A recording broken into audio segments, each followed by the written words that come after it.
program is brought to you in living color on NBC.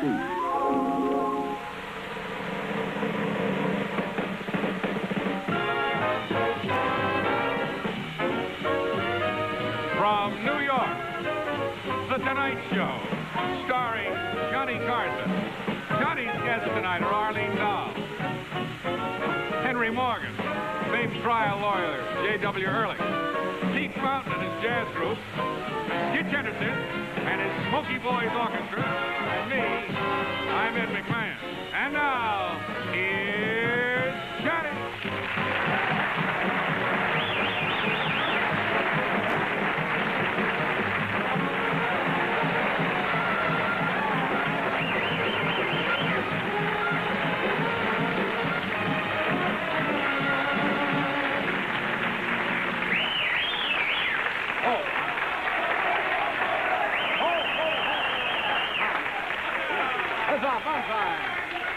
Hey, you bunch of drunks. You shouldn't, really, you should not applaud that much on the opening, because you won't have any left for the commercials. And they get the biggest hand of the night. What's with this group tonight? Did you come here honestly now, to see the show, or did you get lost on the way to the fair? Now, we got all the people who couldn't make it to the fair today wandered in. The Unisphere will not light up tonight. I'm Johnny Carson. Thank you, sir. No, I say that because last week I've been on the show almost a year, 7 months now. And once in a while you'll run into somebody who has not seen the show. And that happened last week. The lady has been watching the old horror movies, on late night television. And she was sitting about the second row. When I came out, I started to talk and I could hear her. She says, "He's nice, but when does he change into a werewolf?" You know. So that's why little old lady said that. I didn't say she was a funny little old lady. I just said she was a little old lady. So, she's old and she should be kind to elderly people when they're not funny. This is National Secretary Week. How many of you knew that? Yeah. Have you done anything for Sylvia? No. I mean, lately? No, because that's Skitch's secretary. Right. But, this is National Secretary Week, and I've got I have probably got the best secretary in the world. Takes dictation, beautifully, writes all my letters. And if cause sometimes you have a bad day and you feel all tied up in knots. And my secretary, rubs the back of my neck and massages my temples. And, I don't know what I'd do without Herman. He's really... you see?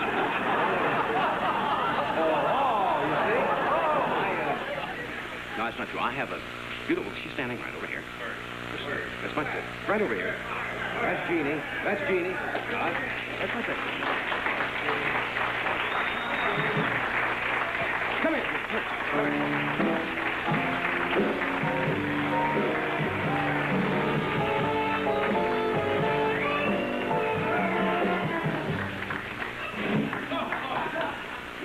A loyal youngster.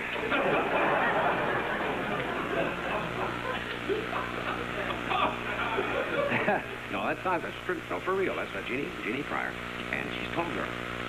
She's taller than average. And I always keep telling her I'm going to tear her down and put up a housing development, but she isn't. No, she's a great secretary, and she made one mistake she's made in a year and a half. One little mistake. At last Christmas, remember when I sent the gifts out? She mixed up a couple of Christmas gifts. I had a gift for her, and I had a gift for Zsa Zsa Gabor. And she mixed them up at the last moment. They went out, and it was kind of embarrassing for a couple of weeks. The pair of pearl earrings he had. And I got him just in time. He was just having his ears pierced. I said, "Not for you." And Zsa Zsa has still not gotten over the gift certificate for the YMCA, which she's using. But outside of that, well, let's see what's in the news today. Well, of course, the fair is a big thing here in New York. What can you say about it? They had bad weather today, and I haven't been out to it yet. Cold. How cold is it? Well, you said now it was so cold. How cold is it, Skitch? I see. All right. Ring that phone, I think. But I haven't been to the World's Fair. But I'm from the Midwest. I was born and I lived in Nebraska, and I remember the fairs back there. Now, those were really fairs. Unless you've been to the Pottawatomie County Fair in Iowa, you haven't really been to a big fair. We had the greatest exhibit, if I can remember, this 1933, was the World of Tomorrow. That was our big exhibit, and what it was a counter of men's socks. And people came in. That was it. The World of Tomorrow. Yes. And people just come miles around and say, it'll never work. Never work. Just a counter. And no Eunice Fair was just a big pumpkin. But they had all the things that they have now. Yes, like they had a beauty contest. And I still remember the girl who won it. Zelda Muckey. Zelda Muckey was Miss Plowfurrow of 19... Nobody knows what a plowfurrow... You know what a furrow is? He wouldn't know what a furrow was, but Zelda. And didn't have much entertainment. Belly dancing was not big then, but they did have one belly dancer, I remember, at the Pottawatomie Fair. And she was very shy. And she wouldn't shake. And she got out there. So they gave her an air hammer, one of these pneumatic wheels. She not only danced, but tore up the street at the same time. I don't know whatever happened to Zelda. But those were just some of the highlights. But tonight, I think you're going to have a good time tonight. We have Mr. Henry Morgan with us. We have Arlene Dahl. And we have a great lawyer, criminal lawyer, written many books. He might have written a book, I don't know. No, the series Sam Benedict was based on the exploits of this gentleman. Mr. Jake Ehrlich from San Francisco is with us, and we have Pete Fountain and some Dixieland jazz and all kinds of wild things. So we'll have a word from your local station, and we'll be right back. All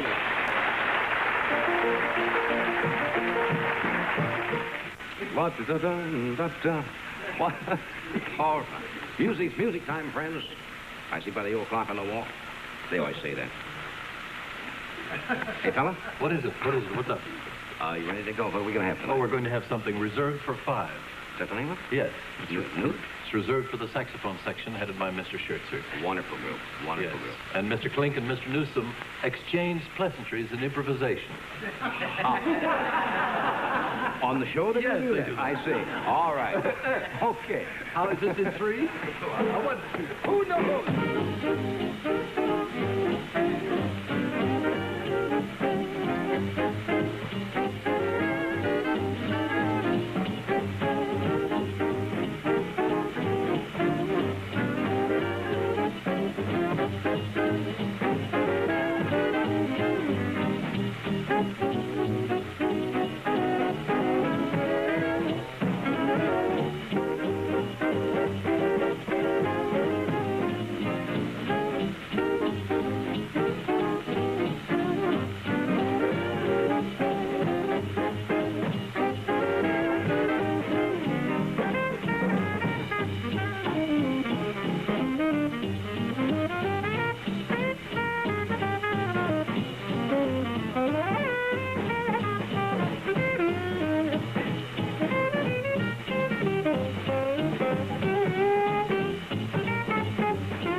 There's unrest in the troops tonight. Something is brewing. I don't know what it is.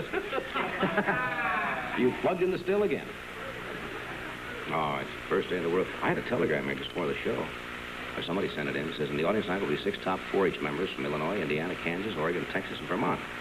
And they are in New York as part of the annual 4-H report to the nation, and they have a small gift for you. Wasn't that nice? Where are the young ladies and gentlemen? You got a spokesman for the group up there? Come on, that spokesman? Hey, there's a spokeswoman.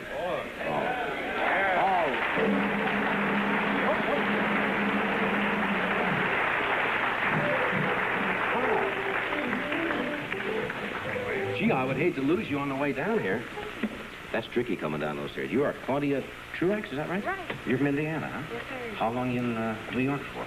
We arrived yesterday and we'll be here till Saturday. You having fun? Wonderful time. I'm very familiar with the 4-H. We were out at the fair. Were you out there today? Right. Cold? What do we got, huh? Just 20 seconds? We'll hold it over and come right back at the top of the show for a couple of seconds. Is that all right with you? People don't know. They don't know the 4-H. It's head, heart, hands, and health, right? That's right. There's 2.25 million of us over the United States right now. I know. It's a great, great organization. Having been born in Iowa, Nebraska, I know all about it. We'll be back in just a second after a word from your local station. We'll see what we got here. Hello, back home again in Indiana.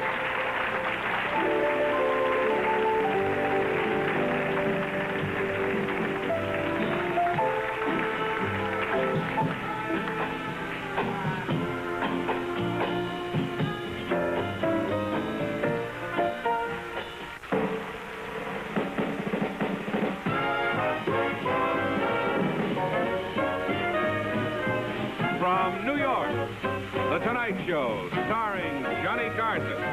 Johnny's guests tonight are Arlene Dahl, Henry Morgan, famed trial lawyer J.W. Ehrlich, Pete Fountain and his jazz group, Skitch Henderson with the NBC Orchestra, and me.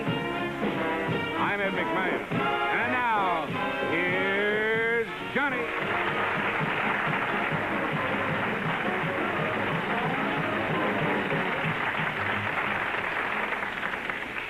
They're nuts, aren't they?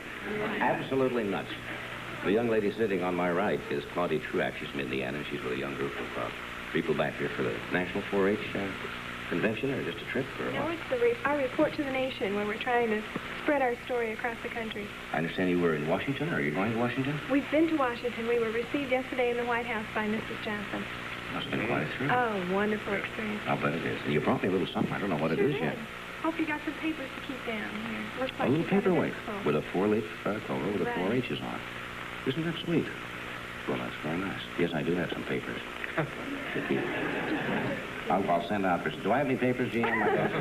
Send upstairs and get some papers. My desk is very clean, but I'll get some papers. Claudia, hope you have a nice time, and thank your group for me. Thank you very very much, huh?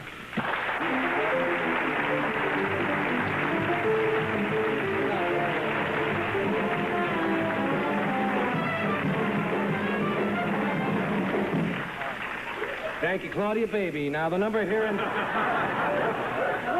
you have a nice guest on like that, and you've got to play a playoff like that, like a nightclub, you know. A little. Oh, Oh, a little Indiana. welcome back to whatever we're doing here tonight. It's a good group tonight. Yes. Not often you see an audience bring in their own maypole, you know, when they come to a show. All right. I started this last night, but what did we do last night? We ran out of time. That's what happened. We get a lot of new products. People send us things, you know, that they've invented or they're promoting. And some of them have some worth, and some of them are just new products. Well, I'd like to show you some of these new products tonight. Where's the doormat we had the other night? That's gone? We showed that last night, didn't we? That's now an old product. It was new. It was a big doormat. It had an X on it. And it was a doormat for illiterates. It was a new product. There's not a big call for that, but once in a while, somebody will come in and say, one of them. And they're selling one of those. But here is a gift idea. Now, this jar contains berry germs for the man that's had everything. You see? I don't know how this will go, but it is out. All right. It's new. Here's a new product. These are a license plate with changeable numbers. Now, this is a gift idea, you see, for the people who've fallen behind in their car payments. And these are interchangeable, you see. You take these off and move this, you know, wherever you want to. That's nice. Isn't that clever? You see, A412, and then the next day it's 412. That's another little item there. That's going. What else do we have here? This is a grocery bag, but what makes this one different is it's a bottomless grocery bag. So rather than the milk bottles falling through when you're almost home, they fall through right at the store, saving you all of that mess at home, you see. A Lawrence Welk bagel. Coming out. I don't know how it'll sell. Now, here's a brand new idea. These are bottles of whiskey, you see, but one of them has they're sold as a set. One has a light bulb in it, you see, to help you find it after you drink this one. This stays lit, you see, until you finish. While you're getting. That's right, and this is kind of a homing radar light, you see, when you come back. This is something new here. This has a regular working light. It's a novelty. It's for car drivers whose battery is running low. Ha ha. Oh. Some of these new products are not particularly amusing either. We just said they were new. We didn't say anything else. I don't even know what this is myself. It's a belt with a rear view mirror. Oh, it's for women who are wearing tight capri pants for the first time and want to see, you know, that everything is, you know, just a casual check once in a while. All right. What is that? Not seen. Oh, this is a pair of men's Bermuda shorts with lace, and that is sold as a set. That comes with boxing gloves. And I'm sure you can see why. If you wear these, you may need these. And, oh, I didn't see this one. It's a new purse made of genuine cowhide with 4 handy lipstick compartments. Genuine cowhide and... Well, those are just some of the new products that are coming. And I wish they would send them in. Here's a guy I've been wanting to have on the show for a long time, but he always seems to be at a different place when we're here. And so it's... luckily, it worked out this time, so it's with a great deal of pleasure that I can welcome this great musical group. What is it? We're having trouble with the audio again. Now we're okay. Just one of those little things that happens on a well-rehearsed show like this, the audio. A great group under Mr. Pete Fountain. Pete?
Yellowbirds.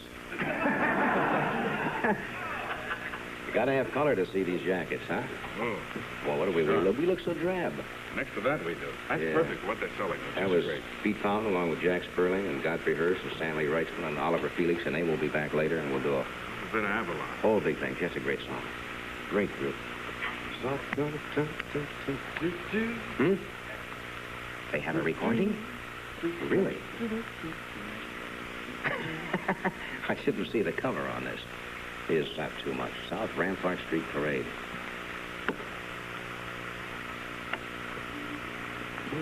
Where did he get that costume? Huh? And Pete Pound's New Orleans, and I will show you these later. But this is great. Dogtown Struther, South Rampart, Washington and Lee, Farewell, Over the Wales. Gee, I could listen to that stuff all night long. If you're that kind of a fan, you could go for 2 hours of that. Speaking of stunning looking girls, you notice notice the segue? What a tie-in. Here is a beautiful, she's been on the show 3 or 4 times, I think. Great motion picture career, and in her spare time, she's an authoress, and she's a beauty consultant. And would you welcome, please, are you all ready, gentlemen? Miss Arlene Dahl. Go boy.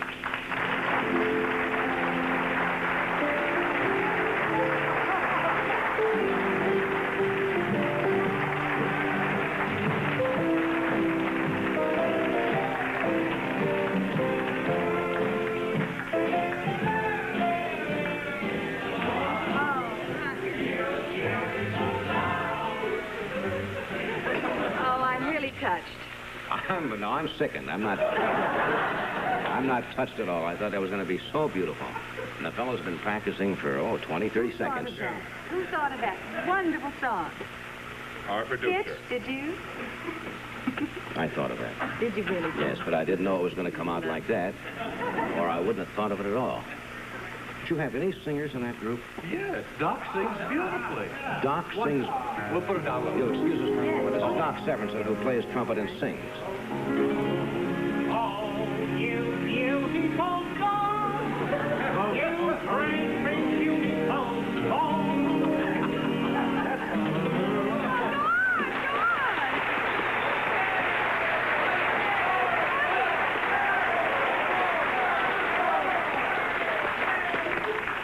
They're going to come and get you some night. They're going to show up with a plastic bag, and that's the last we'll see. Right to the funny farm.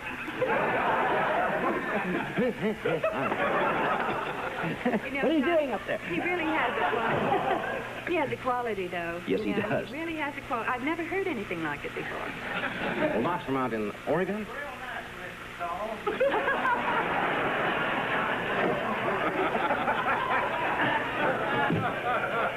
Doc is very shy. Just normal, the music. I know what the quality is now. It's a southern quality that I detected there. Wasn't that it? No, I say, old dear, I believe you've got it wrong. He's a comedian. Wait till you hear his Jimmy Cagney. All right, now. Well, that's very sweet anyway. I really appreciate it. Thanks a lot, fellas. And welcome back. Thank you. You look lovely, as usual. Well, I always feel... Is it any of a hazard to be pretty? I'm interested. Well, It's you a serious should know. question. Well, I mean, did used to get my books carried home, but I had long blonde curls, you know. You see? And that kid, when I cut those curls off, was he? Oh, been carrying my books for 4 years. No, I mean. And then the girls started to carry your books. No, but they always say if there's somebody who's I meant as a compliment, who's very, very pretty. Is that a hazard? I mean, you get a certain amount of jealousy or anything at all? No, I got my books carried home, too. That I can believe. My curls pulled and all full of ink, and, but I don't think that's a hazard. That's fun. That's part of life. What have you been doing since I saw you last? What kind of reaction did you have last time you were on the show? Well, We talked about your book. Oh, I know. I had lots of letters from relatives in Minnesota, and I think they misunderstood us, Johnny. You know, when we were talking about the book, Always Ask a Man, and I mentioned some of the chapter headings, they thought I'd written a book called Instant Sex, you know. And that term was used. Yes, it was, but it was just one of the titles, the chapter headings, and we didn't explain it, you see, because I wanted it, and so do men, you see. Even though they might think they're against it to begin with. Long courtships. The long courtship, yes. it's like, we don't have coffee anymore. We don't grind the coffee, those little kernels, coffee. Beans, yes. We don't grind. You're thinking of sour mash whiskey. You say beans. Well, yes, we don't grind them anymore. And, that coffee used to be so wonderful. I remember in Minnesota, my great aunt used to get the beans, the coffee beans, and she used to put them in one of these little old-fashioned grinders and grind it. And the aroma was marvelous. You can still do that. Yes, you can, but nobody bothers anymore. This is the point, you see. Nobody bothers with the build-up and the wonderful way to grind the coffee and the looking forward to the end product, All we do is reach for a bottle of instant coffee and put something in, and, that's it. Well, this is the whole idea behind the chapter, you see. I'm for the long courtship. And that's... Grind it yourself, in other words. Grind it yourself. I don't even know what that means. I really don't know what that means. No, well, I'll tell you one thing I have against about all that instant stuff. The other night I was trying to get one of those bags open that things come in. It's a pet hate of mine. I don't know what they do. The frozen stuff, and it comes in one of those plastic or... Yes. And they sear it together. You ever try to get one of those things open? Yes, You can't get them open. You have to get a knife and attack the things. Mm-hmm. They weld them and then together. everything goes like this, and then you're an hour on the kitchen floor trying to put it back. Wish they think of something else. What do you really need?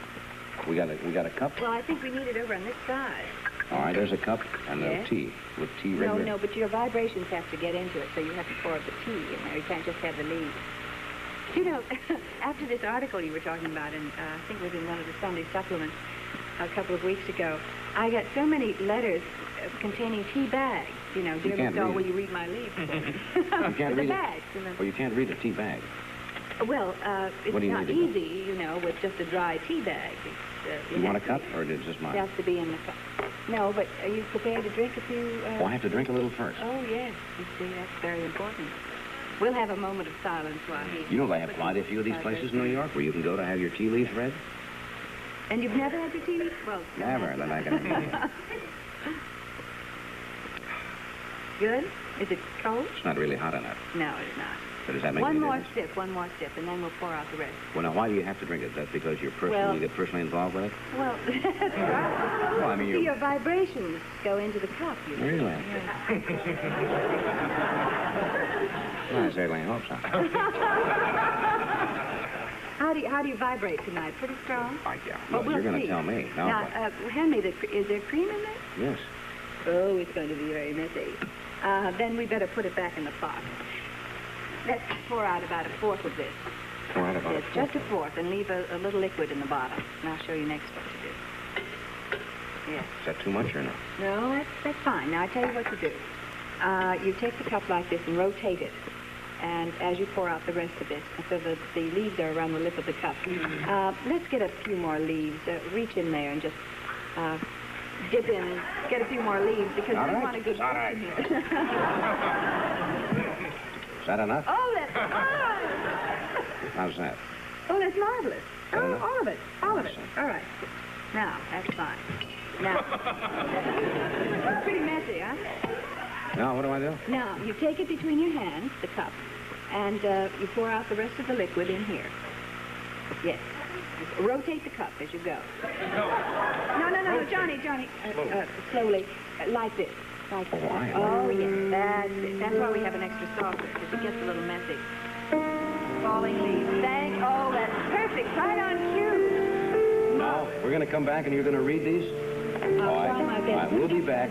Put it upside down. We'll be back. What do you mean you're going to hold it?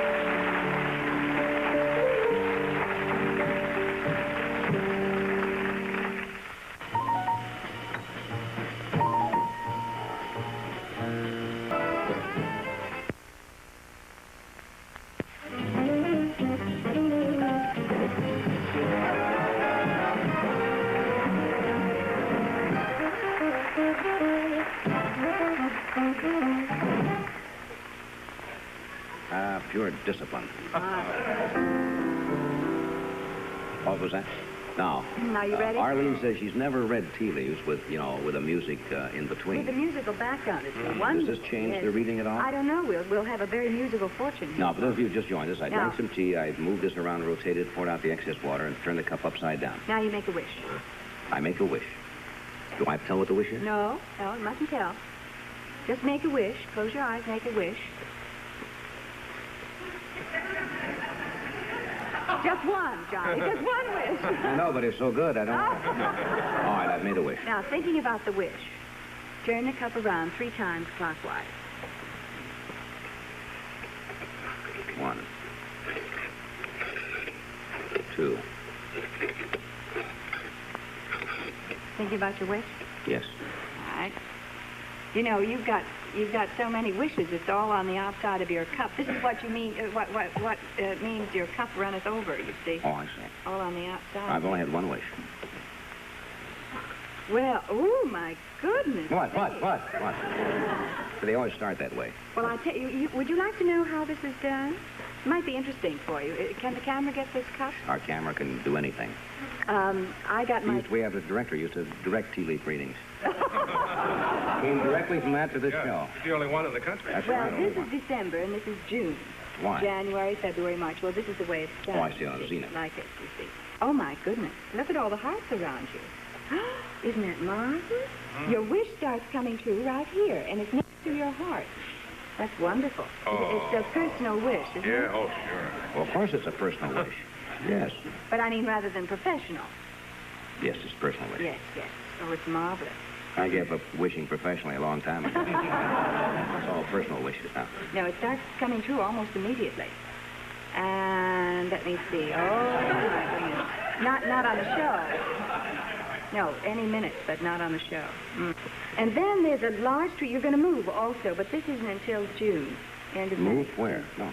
Well, you're going to have a new house. So somebody's going to give you a piece of land, and they want you to come down. It's going to be in the Caribbean or someplace like that, Florida maybe or something like that. Anyway, it'll happen in May or June. There's a new place of residence right there. Oh. I was making fun of this a while ago. Now, it was getting too close. See, that's a new tree. You see? Yeah. See that tree? Yes. Well, that's you. That's the new. And there's a butterfly right next to it, which means it will bring you great personal happiness. Marvelous. A great good luck thing. You will also be asked to do another show on another network. I'll take it. I'm in. That's what's hurt me before. I jump at those things. What do you mean I can't work for another network? Do you sing at all? Well, no, we've been kidding about it. I'm going to sing some night on the show, so... Oh, good. Marvelous, because it'll be a great success. You have talents that you haven't exploited yet. Did you know that? Professional talents that you haven't exploited. And really, he's loaded with talent. Yes. You're going to get a windfall of money in August, but you're going to have to work awfully hard for it. That's and right. it's not coming through the stock market. Also, you're going to do something entirely different that you've never done before in about 2 months. And you're surrounded by dancing girls. Are you going to do a musical or something? In about No. 2 months? No. Well, there's a showgirl here. Where? Oh, right there in the tree. Right. That's Zelda Mucky. No, it looks like she's on a stage performing someplace. And Well, I'm going to be in Las Vegas in July. that's it. There it is. Right there. Okay, we'll go on from there. What do you see bad? I mean, enough of the good things. I don't look for anything bad, so I never see anything bad. Well, I mean, if you did look for something bad, I mean, you Nobody know... wants to applaud. You may applaud. No, but I won't. Well, that's all very nice, but don't you see... No, all right. Here in October, you will have 3 decisions to make. And it might concern a... Are you expecting a baby?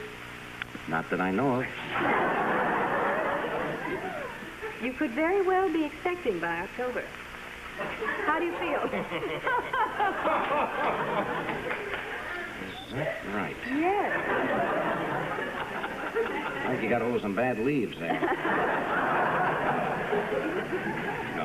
No births are imminent.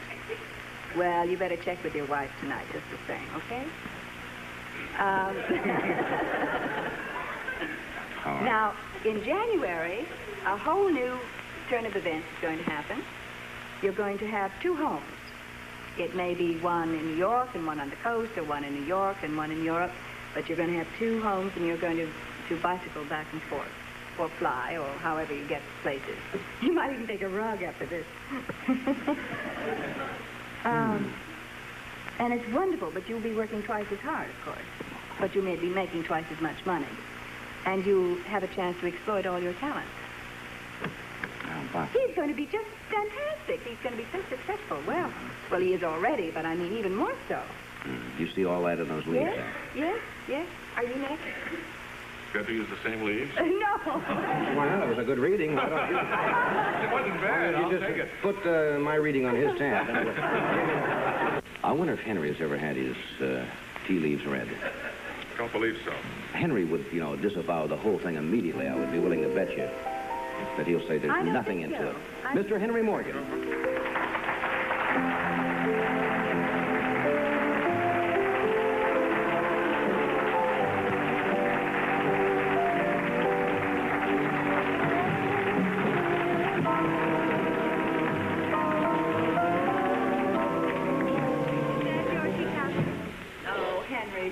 Did you do what you were... me. Did you do what you're supposed to do? Yeah, I rotated and I drained and I poured off a quarter and I added a little sugar and I took out the cream and I dribbled around and I smudged October, unfortunately.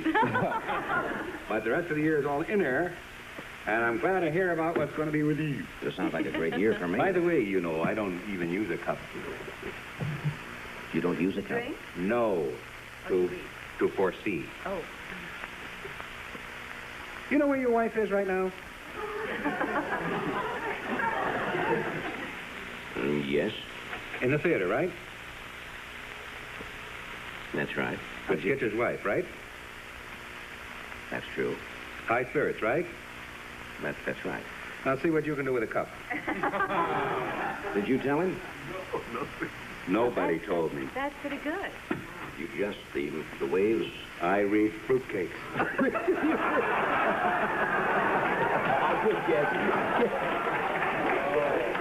We had a thing going where somebody this afternoon happened to know that Mrs. C and some other lady were going to the theater. And he said, tell Johnny he will fall down. I said, no, he ain't going to fall down. He knows where she is. But isn't that a beaut? That's funny. And I know that you've got some Renoirs being framed, and... You see, I didn't ask Johnny anything. I How'd you know that? I didn't know about... I also read cupcakes. Now, how did you know that? Parker. Oh, he frames my pictures, too. Marvin Parker. Marvin Parker. Right on the corner? You were in there, were you? 63rd and Lex. Yes. That's right. I walked in, he's on the phone with your wife. What kind of a reading is that? I mean, what you really are is an eavesdropper. What it comes right down for. I also read picture framers. You stand around and listen to what people say. Yes. Funny, I couldn't have liked them. If I'd spent another half hour there, I could have everybody in jail. You could have had me. That's good. This really, I did that, Arlene. Did you really? Yeah, I did all the stuff. What's going to be? Will I make it till tomorrow? Yes, but you're scattering your forces. Did you notice that? Yeah. Yeah. I'd concentrate more if I were you, Henry. Yes, on what I you would. really want. Here's a bull right here. A what? A bull. Oh, well, that's Aries. That's my birth date. No, that's Taurus, the bull. Well, which bull is that? That's the Taurus bull right there. And That's right. I'm born under this bull. Oh, well, then you're not Aries. You're Taurus. You got hold of a bad bull. Did you check this bull carefully? When is your birthday? Aries is the ram, right? Yes. That's what's the matter. That's a ram. No. That's a ram arranged to look like a bull. No, and there's a scorpion right next to it. Yes. Is that your wife? Or your mother? I don't have what you might call a wife, exactly. You don't? No, I have an obligation. Well, when is your obligation's birthday? Well, I ain't seen this obligation in so many years, I don't know if she has birthdays anymore. Well, most women don't, but there's a certain month that they hold dear to them. I really don't know. You see, we were together such a short time, I never got that personal with her. Ah! What about your mother? When is her birthday? Feb. Oh, Aquarius. Is Or that the so? end. I don't know. Oh. See, I always think that this stuff is more or less sort of on the sketchy area where it might turn out to be nonsense, you know? And so I hadn't followed it too closely. April 14th or something around there? Who is that, dear? You. No, March. March. The end of March. Yes.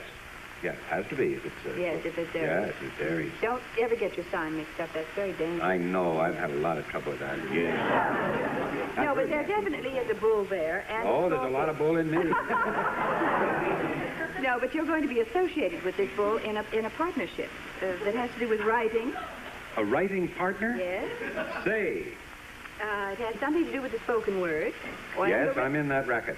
And the written word. And the there's written also word. going to be a Scorpio associated with you. I expect to be nibbled to death by something. Scorpions? No, you can't approach it with that frame of mind because it's going to be successful and you might just spoil it if you're negative. Well, it happens that I always wake up in the morning expecting a disaster, and before the day is out, usually my wish is granted. Yeah, you Arlene I says was this reading the was a prop fake man's cup. teacup. That's why. You see, it didn't fit. He's an Aries. She said right away, she says, this is not your cup. It's the prop man's teacup. Is that true? This may turn out to be a witch. I am. I am. Did you see Peter Herkos the other night when he was on the show? No, I missed that, but I saw last night when Mel Brooks was talking. I don't know. I say Mel Brooks, I start to laugh. Funny. Boy, I thought he was so funny. He was. A great mind. And he was talking about Peter Herkos, and is he a Dutch fellow? Yes, he is. Didn't they bring him to Boston to find a strangler or something? They did, and it was in Life magazine several weeks ago, and it was most amazing. I'm a profound believer in none of that, you know. I know, that's what I say. You're a real skeptic, and so am I, actually. Yeah. I'm a skeptic on that, but Even he I saw has. you had the original writer skeptic, Twilight Zone, whatever. Rod Serling. Rod, and Yeah. he says he's never really seen anything to lead him to believe in any other dimension. Yeah, but now, for example, I know people, and I guess everybody's, I've never had the experience myself, and I don't know what you call it, and not a hallucination, but close to that, where they have, at a certain time of the day, or at any time, they have seen something happen, and then later checking, that exact same thing has happened. Like if somebody has passed away in the family, or they sense something, and all of a sudden they say, my father, my mother's in trouble or something, and they check in at exactly that time of day. They got that picture. Now, that's kind of hard to explain. Well, I could give you a sort of a fake half explanation by using my mother. My mother lives in California, and I live in New York. It's her choice, not mine. She's got a lot of class. No, she just likes to get away from me. And my mother thinks I'm going to call. So it doesn't make any difference when I call. She said, you know, I had a feeling you were going to call. Well, now I'm talking about something. I'm talking Well, it's the about same thing. There are people who walk around and say, you know, I think my father just fell off a cliff. Who walks around saying my father just fell off a The cliff? guy that later says, you know, I had a feeling my father fell off a cliff. He says, by gosh, what do you know? He fell off a Fell cliff. off a cliff. You know, I'm not talking about looking back in retrospect. I'm talking about they will Oh, make he that looked at statement. his watch. He says, well, time for the old man to do the drive. And he does that every day. You wouldn't be convinced anyway if somebody came out in a miracle. Do you know why? Why? I think it's hard enough to be alive the way things are going without going into another dimension. If I ever get this one figured out, I'll be willing to go along with it. But enough as it is. Sure, this is my point there.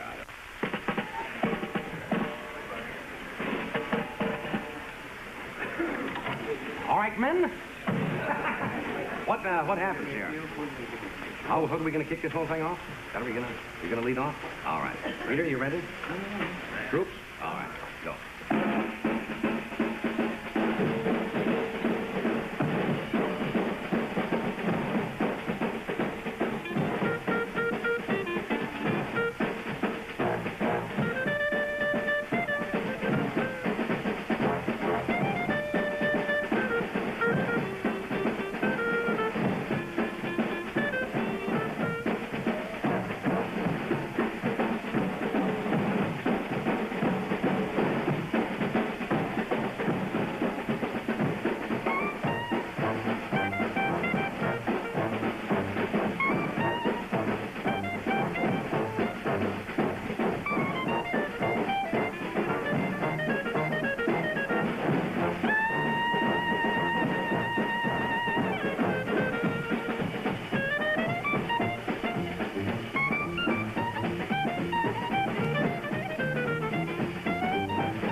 drummer, too? That's like therapy for me. I just do it to kid around, but it's a lot of fun. Yeah, but it's That was a lucky you got gas, trade there. I That was a told you gas. you had unexploited talent. Oh, yeah, lots of Yeah? things. Hey, I think you ought to stick around. Those of you who are joined us late tonight, I think we've got a most interesting last half hour of the show tonight. We have Mr. Jake Ehrlich, the famed lawyer with us from San Francisco, and I read the book yet, and it's fascinating. You will enjoy it. You too, I think, Ehrlich. So stay up. Should be a great half hour.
Thank you, Pete. That's Pete Fount in the background with the whole troupe. We're going to try to squeeze in another number before we get out of here, maybe late in the show tonight. My next guest is one of the country's most famous and dynamic trial lawyers. In fact, he has a distinguished legal career, and those of you who are familiar with the television show that was on for some seasons, Sam Benedict, was based on a good part on his career. He's written a new book called A Reasonable Doubt, in which he states his definite opinions, speaks out rather boldly and provocatively on a whole number of subjects, from the narcotics addict to censorship to the Fifth Amendment to divorce and etc. He's an extremely interesting man. Would you welcome, please, Mr. Jake Ehrlich?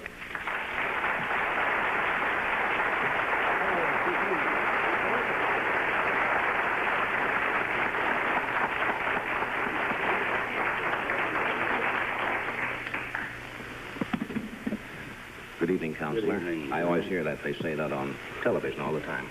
Not on the Counselor. Sam Benedict show, they don't. They don't say that. Why do they always say it in those other series? Counselor all the time. Do Well, lawyers talk to each other that way?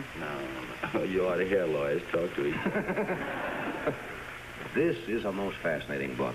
As I mentioned to you briefly in a little time we had to say hello before the program, I get probably 30 or 40 books a month from people who appear on the show, and most of them you don't have a chance to really look through. You look some of the highlights. And I sit up the last 2 nights with this book and called A Reasonable Doubt and got so fascinated.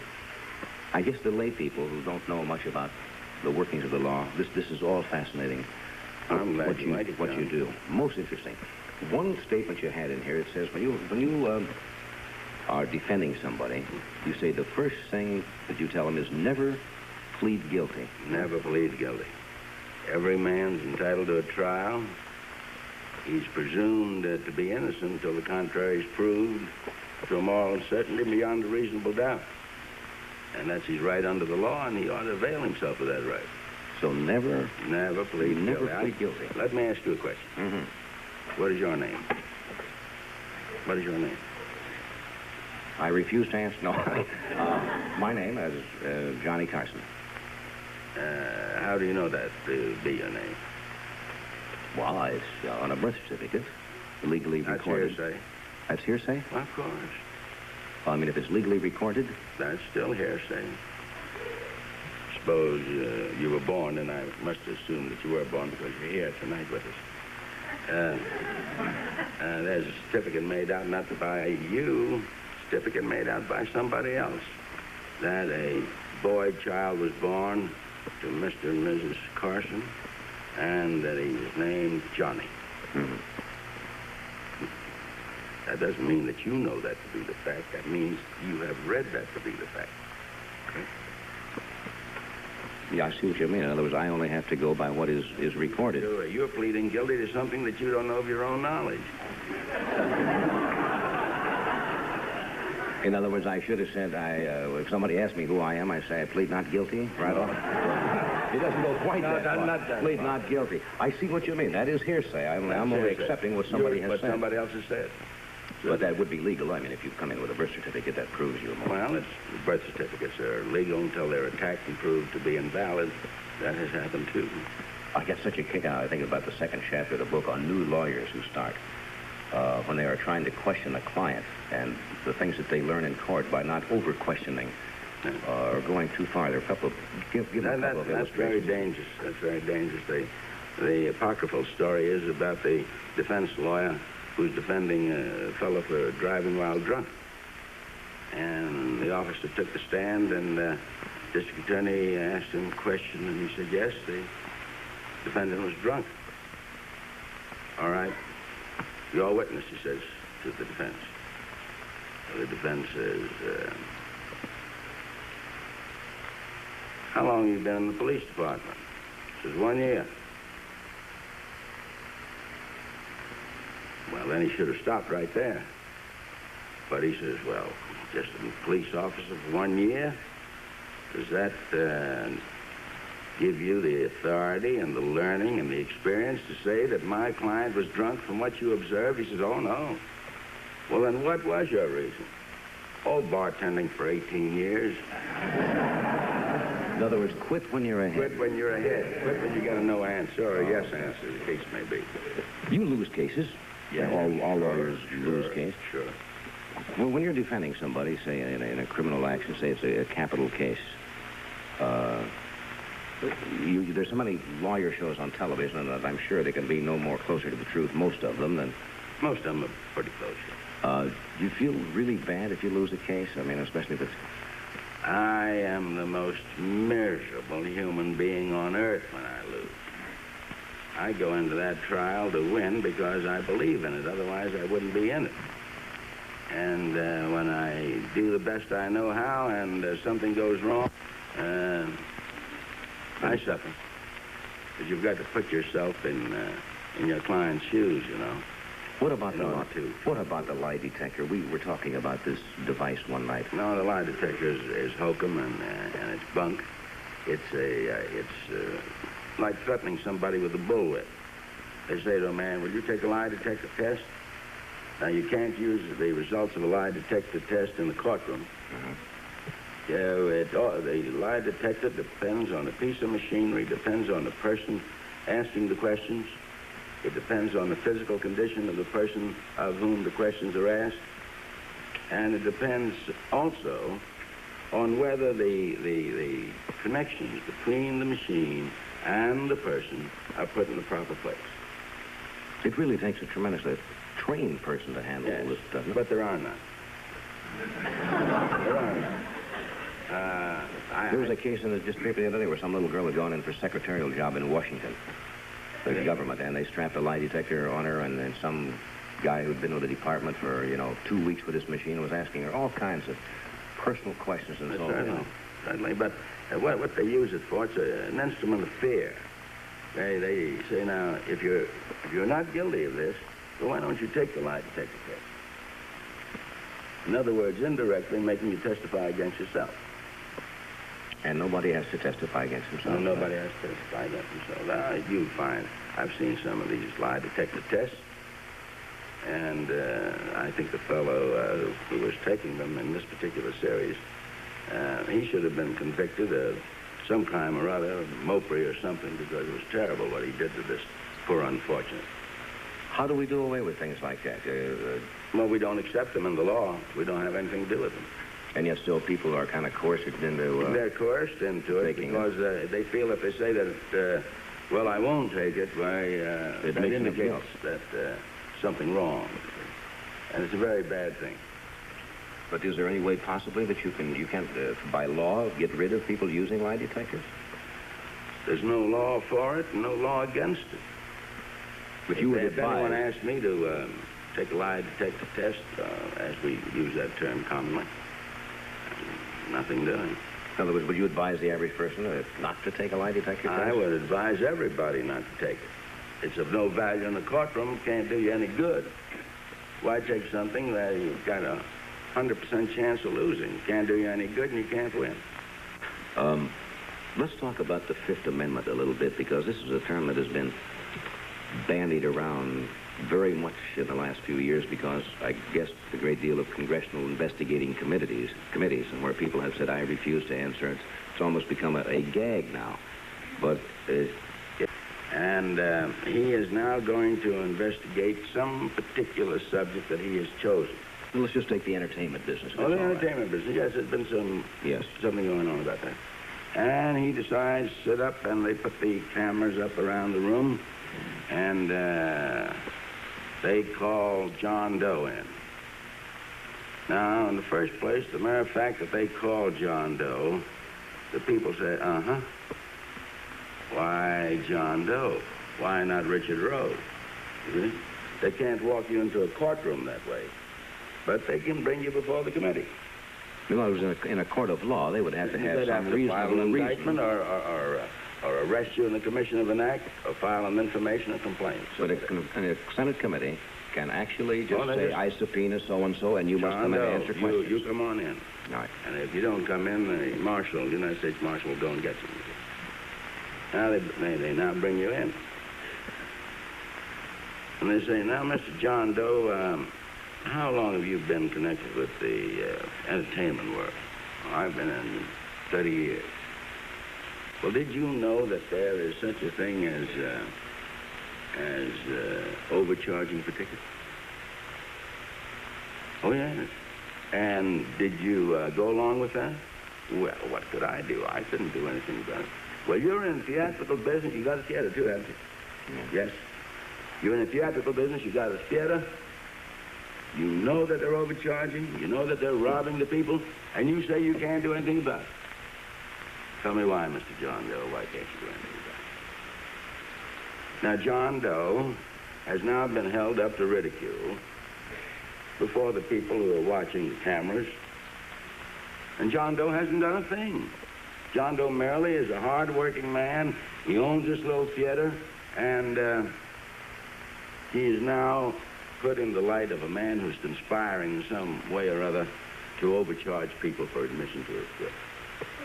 Well, now, if John Doe says, gentlemen, I refuse to testify,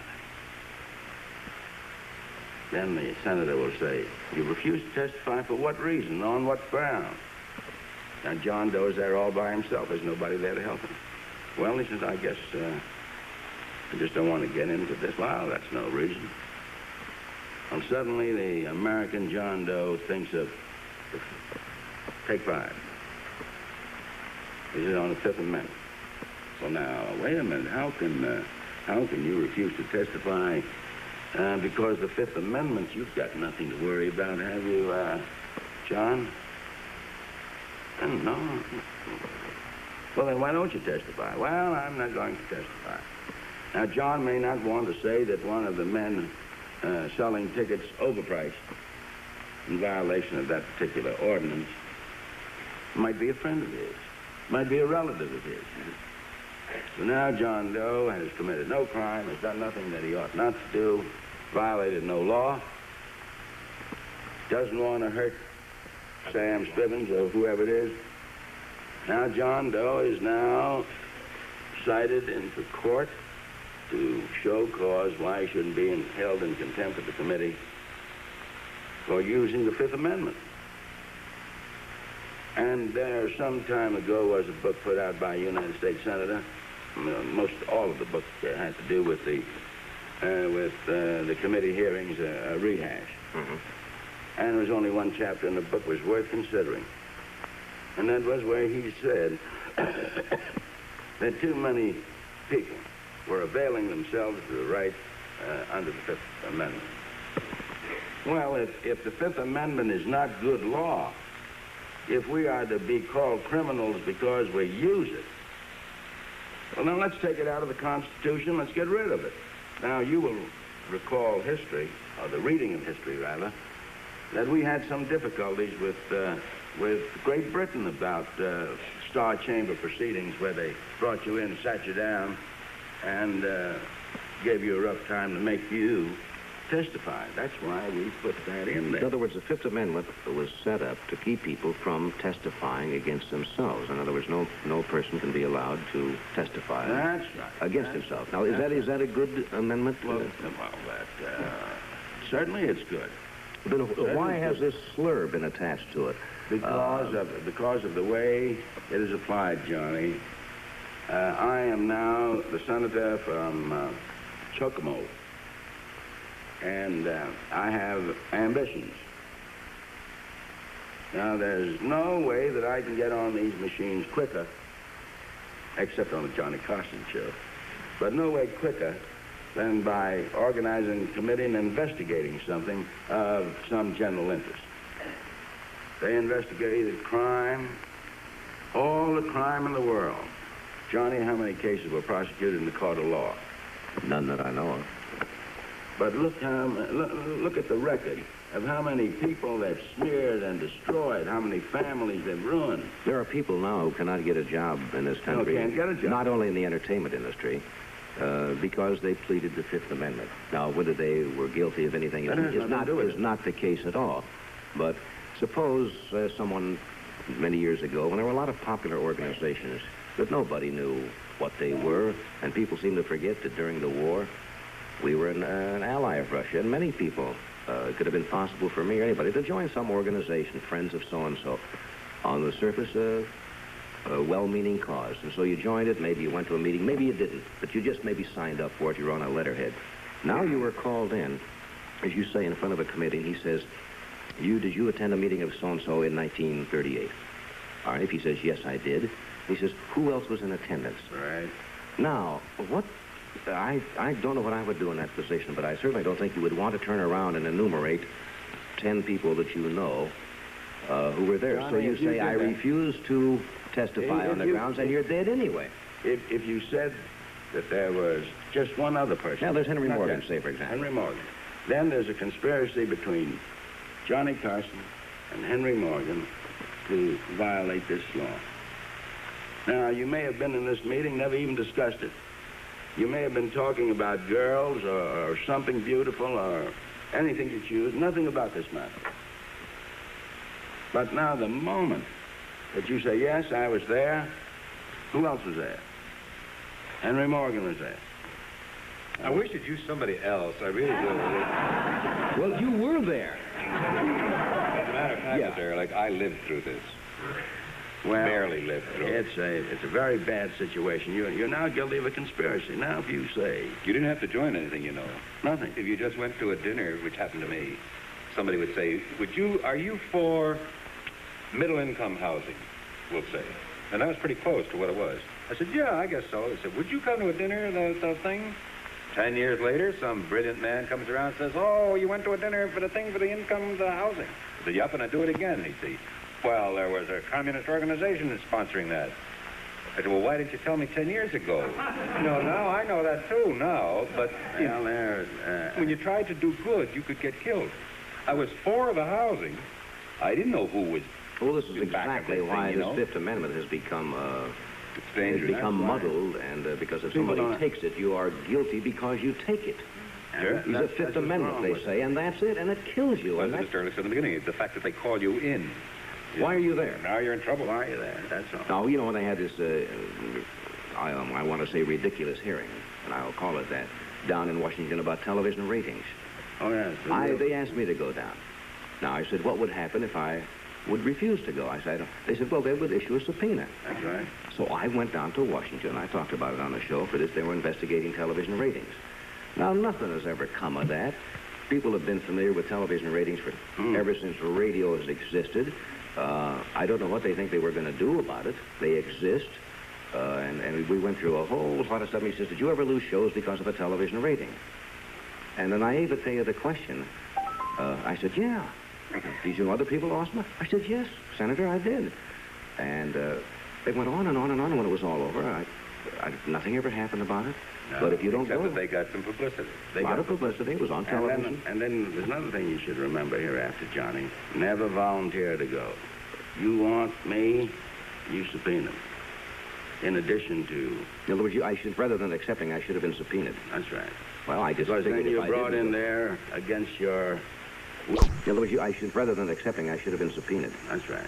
Well, I just because figured then if you're I brought didn't in there against your will and desire. So you're brought in. So you're not voluntarily going in there. And then when you're brought in, you may exercise such rights as you have under the law. I wouldn't do that because you might have... I had a lawyer with me. He got 20 years. I haven't... So, in other words, you believe if the Fifth Amendment is not a good law or it's not serving a purpose, then we should get rid of the law. The people should write to their legislators and say, let us get rid of the Fifth Amendment. Well, but if you do that, then aren't you right back where you started again? Then you go in front of a committee and you must answer. No, but I said that in connection with enforcing the law. Mm-hmm. If the Fifth Amendment is the law, then you should have the right to use your right under that. Without being condemned because you avail yourself of that right. Now remember this, Johnny, that we speak of our forefathers who gave us this Constitution and gave us all of these rights as Americans. Well, our forefathers didn't do anything of the kind. The men who wrote, and I'm referring to the men who wrote the Constitution. The men who wrote the Constitution wrote a beautiful, lasting document. But the people said, we will not accept this Constitution unless and until you guarantee to us these rights.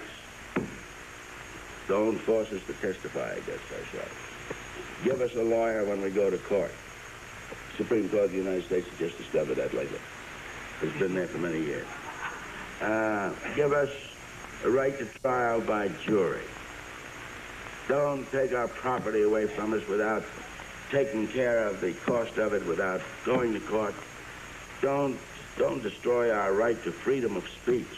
Don't destroy our right to freedom of thought. Don't destroy our right to freedom of religion. It was the common man.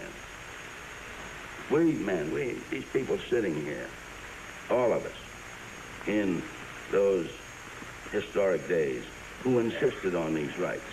Now, we fought for them. We've fought wars since then in the name of these rights. Now, if you're going to condemn us for using them, then let's get rid of them. Let's go right back to where we started before the American Revolution and say, well, shucks, let's throw the whole thing out. This whole thing hasn't worked. One note you had in the book there, which is interesting, because a lot of people say this when you say the Fifth Amendment. They say, well, it has protected a lot of gangsters, or criminals. Probably true, but the point you made, it has also protected a lot of innocent people. It has protected the innocent. Now, the basic philosophy of our jurisprudence, Johnny, is that you may let 1,000 guilty men go, but don't convict one innocent man. We only have about 40 seconds to say goodnight. I wish we had another couple of hours. It's been that fascinating. And I hope whenever you feel like you want to come back and spend some time, Mr. Ehrlich, I would be delighted to have you. You're very gracious. You just mentioned...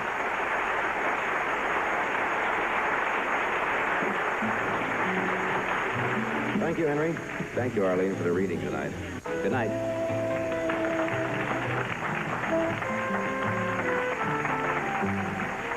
This program was recorded earlier this evening.